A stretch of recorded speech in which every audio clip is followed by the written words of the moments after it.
Good morning, everyone. Good morning. I wanted to do this video today before I start getting ready for church. That's where I like to go. Um,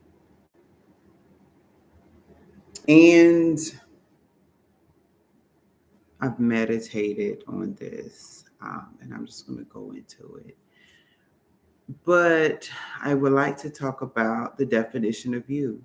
I think I did a message a little earlier pertaining to this, but this time I have a different angle that I would like to say because we allow things to define us. We allow people to define us. We allow situations to define us, and now is the time where we have to start defining ourselves. We have to redefine ourselves if we're trying to make changes, right? And in order for us to make those different types of changes, we have to first see the vision of what we want to be. So I'm gonna give you a few minutes to think about who is it that you want to be? What type of changes do you want to see in your life? Think about the impossible. What to you seems impossible, or what to you seems like you cannot reach it. I want you to think about those things as it pertains to who you are and where you want to go in life. Think about the dreams and the plans that you said that people said, well, that's not going to work. I want you to even think about those. And as you begin to think about those, think about how you felt, or think about how you feel if you're in it in this moment. When people tell you that you can't be because, you can't do because, you won't do because. And I want you to think of what was there because. Was it something that they said that you didn't have? Was it something that they said that you would never be? Something that you believe is the reason why you could never do something, right? Because sometimes we hold our own selves up from self doubt and self unbelief. So, what are those thoughts? What are those things that hold you back from being your full self, being letting you to be able to tap into your full potential or your perspective potential, right? Because sometimes in growing, we haven't gotten all the pieces yet because we're still growing, we're still changing. So, what is that for you? I'm gonna give you a few more minutes to think about those things.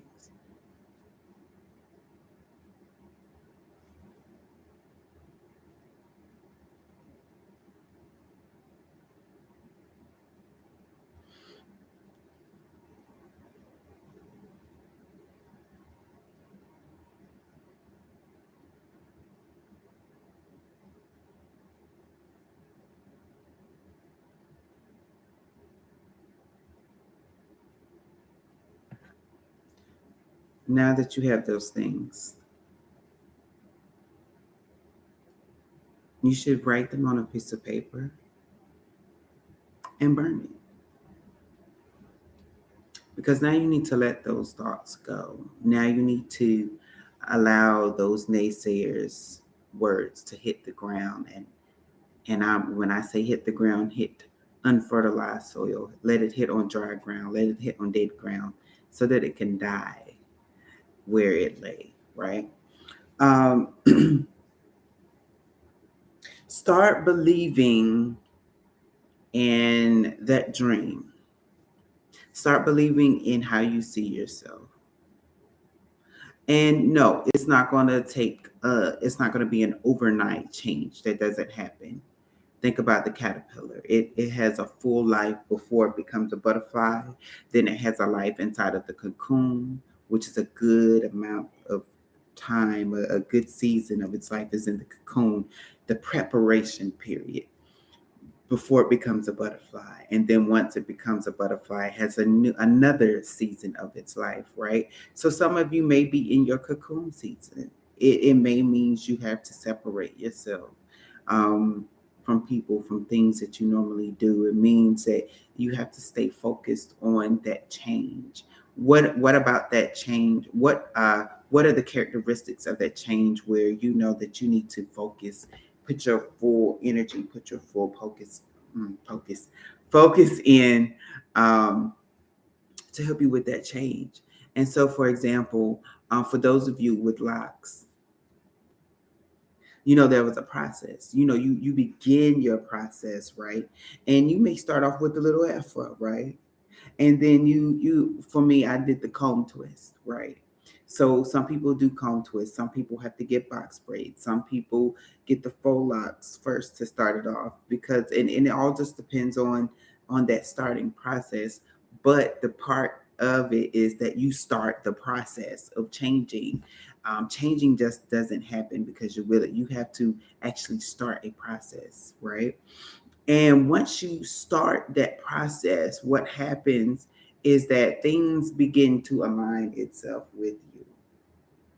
So, say if you're trying to lose weight, your first step should be to just go walking. Get yourself active. Get yourself moving. Get that blood flowing. And yes, it may be painful at first, because you're not used to walking, right? So once you get into the habit of that and your body get used to that, then you can start adding a little bit of weights.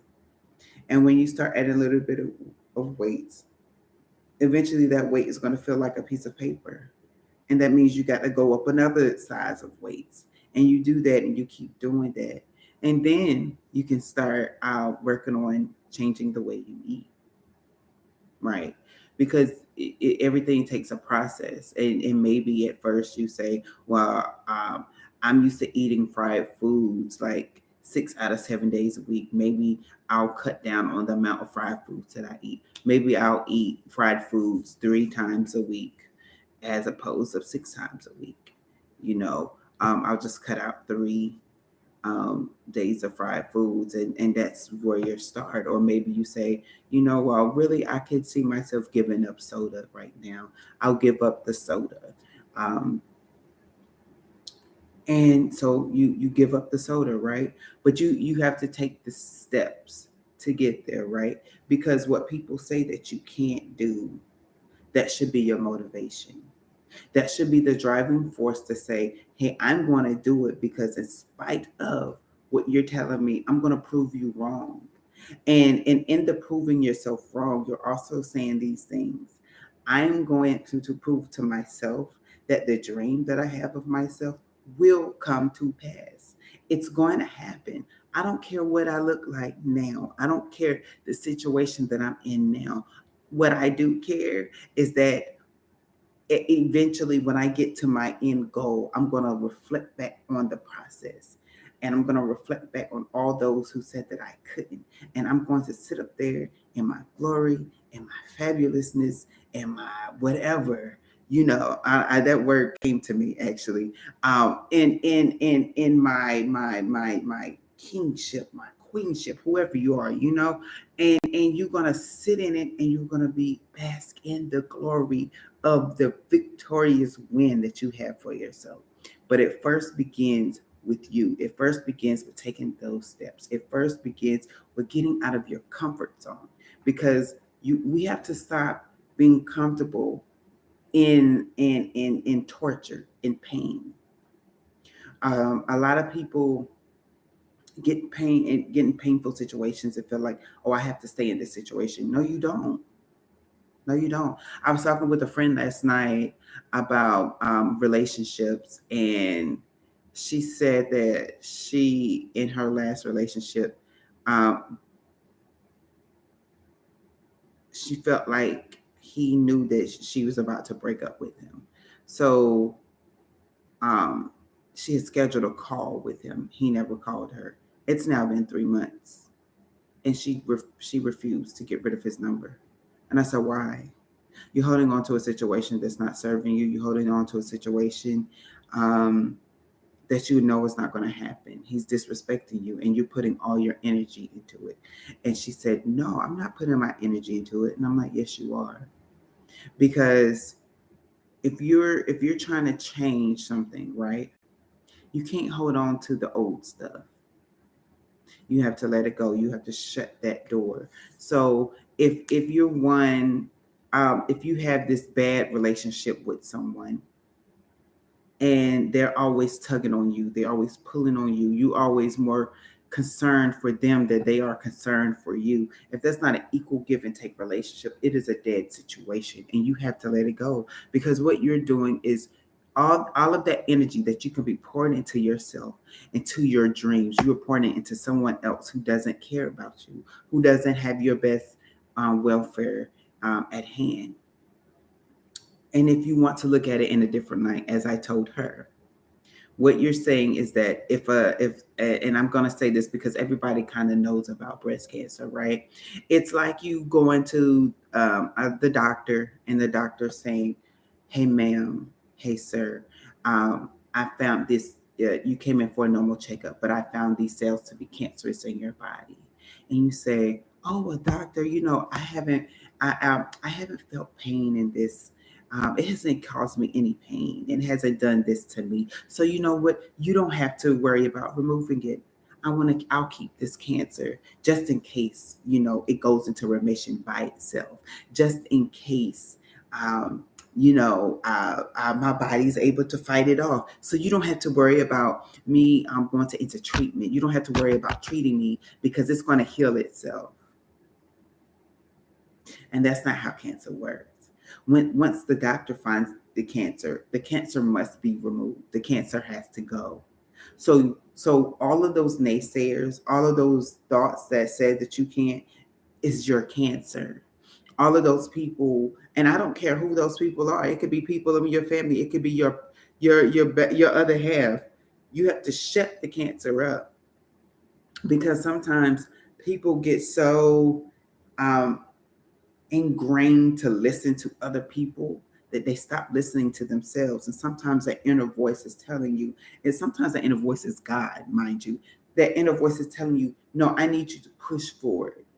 I need you to do this. I need you to do that." And people like, I don't know. That seems strange to me. That I would, if I were you, I wouldn't do that. I wouldn't put that much energy into taquito, or I wouldn't put too much energy into building your business this way. Like, this is the formula that worked for me. And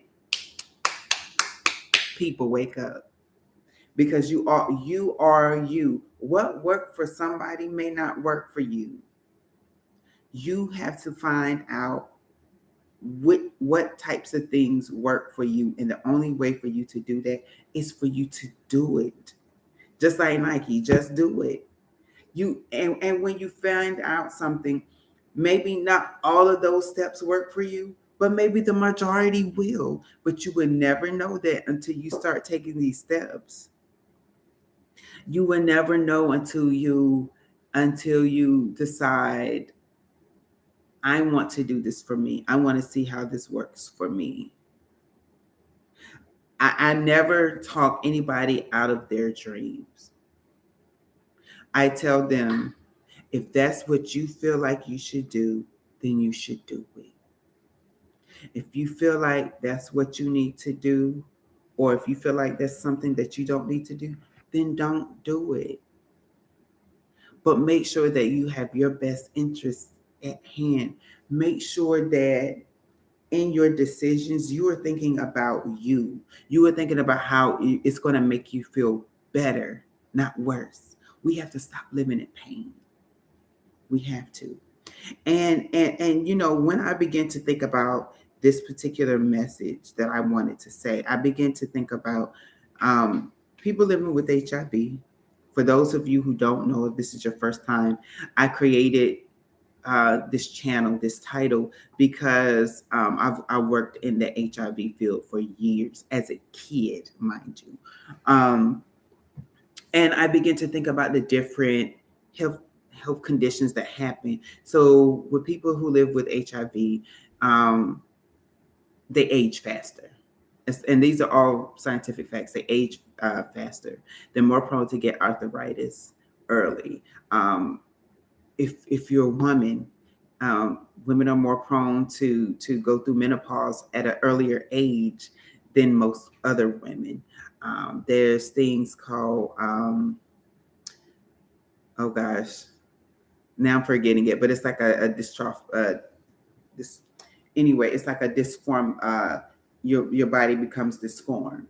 There's this thing where people start to develop bellies, and it gets hard, and it's not weight. It's just that the glands in the belly begin to expand, and some people go through renal failure, right? Some people go through. They start to have bad vision. Some people go, I forget what the shakes are called, but some people actually start to shake uncontrollably as they age with HIV. And yes, it a part of it is because of not taking their medication properly. But right, when somebody is first diagnosed, they may not know how to take a pill right away, right? So, but it becomes a lesson that that person has to learn. And unfortunately, some people do learn at probably at the last moment when things have started to happen to them.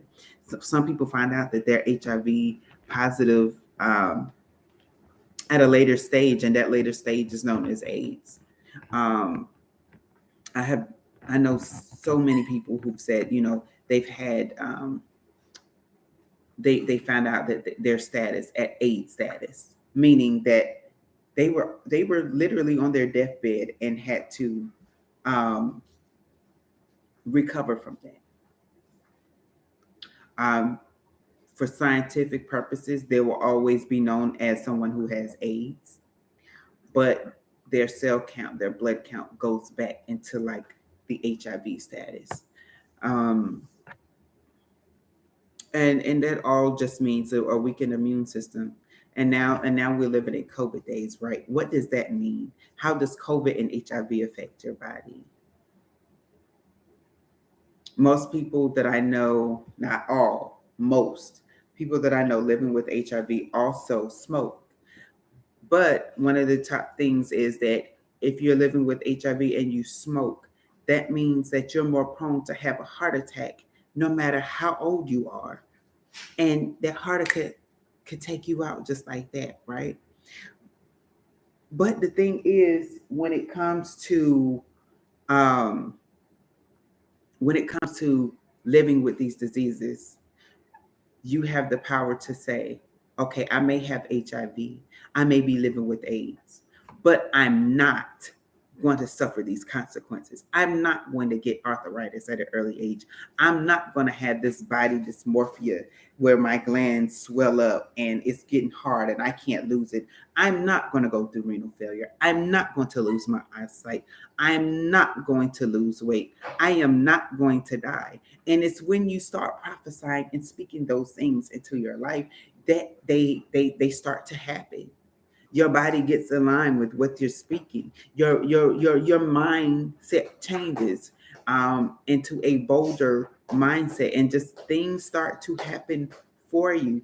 But all of that happens when you get the mindset to say, all of these things that could happen will not happen because I'm going to do something about it, even if it's got to take me baby steps. But that main thing is that you gotta first put it in your mind. You know, people say that I would never. People say that I couldn't. Doctors say that I can't. But you know what? I'm going to prove them wrong. And it's not a retaliation thing. It's not that I'm gonna be an uppity person and I'm gonna lash out on people because, oh, you can't tell me what I can't do. You're not gonna tell me what you're not the boss of me. You're not gonna tell. No, it is not that energy. It is the energy of I'm speaking to myself. I'm building myself up. And whether or not you believe me or not, I'm going to do it. Why? Because this is my goal. This is my dream. This is my reality. And you don't have to accept my reality. And because you don't accept my reality, that's fine. Agree to disagree. Baby, I'm good. Baby, you are good. I'm going to love on me the way I see fit. But I'm going to do that in a way where it makes me happy. I'm going to do it in a way where it it makes me, it's going to put me in a place of stability within myself. It's going to make me see that the dream that I have for myself is obtainable. Come hell or high water, I'm gonna make this happen. And I hear some people say, even if it kills me, even if it happens on my last breath, we have to stop professing that. No, ma'am. No, sir. Don't be like Moses. For those of y'all who know the story of Moses, y'all know that he couldn't even get into the promised land, messing with folks, messing with naysayers. Don't be Moses. Get up there and say, baby, I'm not only am I going to meet my goal, I'm going to live outside of my goal because I'm going to get a chance to experience it and love on it and love in it and dwell in it fully, because I'm not going to allow y'all to hold me up.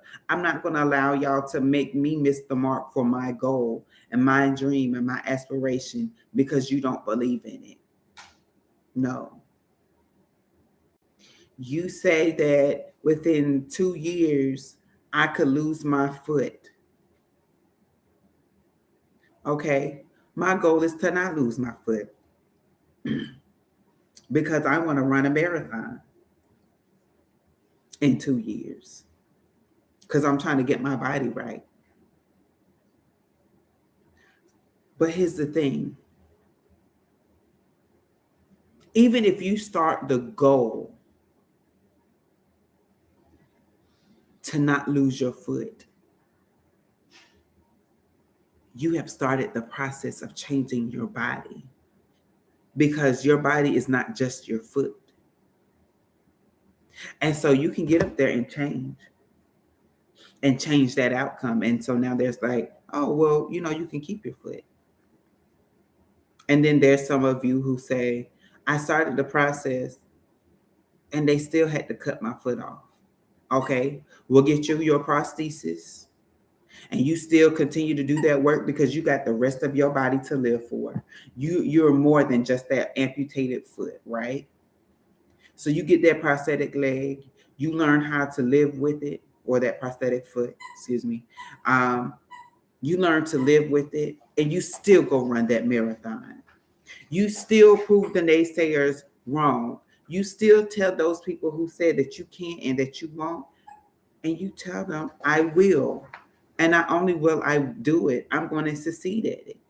And you practice. You run every day, you walk every day, you build yourself up so that when you get to that marathon, if you're not the first place, baby, aim for second place, aim for third place, or just aim across the finish line. And you continue to run that race until you do get the gold medal. Okay. Don't give up. Because our winning, we are so programmed for our winnings to be perfect that we forget that a win is a win, right? A change is a change. It's not. Nobody said that our life would be easy, that our wins will be easy. It's going to take some work. It's going to take some. Oh, okay. Well, this didn't work out the first time, but I'm going to do it again. And actually, if you think about, I'm thinking, this came to me. Think about how many times Orville and Wilbur Wright had plans to make an airplane that actually worked before it worked. Think about how many other inventors tried to make a flying device and it failed. And some of them quit Just like, oh, well, this didn't work, so I'm gonna just quit. I'm not gonna spend this much time and energy into it. But Orville and Wilbur Wright said, no, we're gonna keep going. Even if we got to find another place to go to. They came from Oklahoma to North Carolina just to fly the first plane. That's why the state says first in flight, because we're literally the first state to have a flight. But those men came from Oklahoma. Wait, it's Oklahoma, Ohio. Anyway, they didn't come from North Carolina. They're not North Carolina original. Let me put it this way. But they came to North Carolina and they flew that plane. So that means sometimes if you got to move out of your comfort, if you got to move away from those that are around you, if you got to move to another city, state, the next town, do it, because in it, you're going to find the answers that you need to. You're going to find that extra push that you need, the extra wind beneath your wings to keep you afloat, right? And in order for you to do that, you have to keep pushing. Again, no matter what the naysayers say.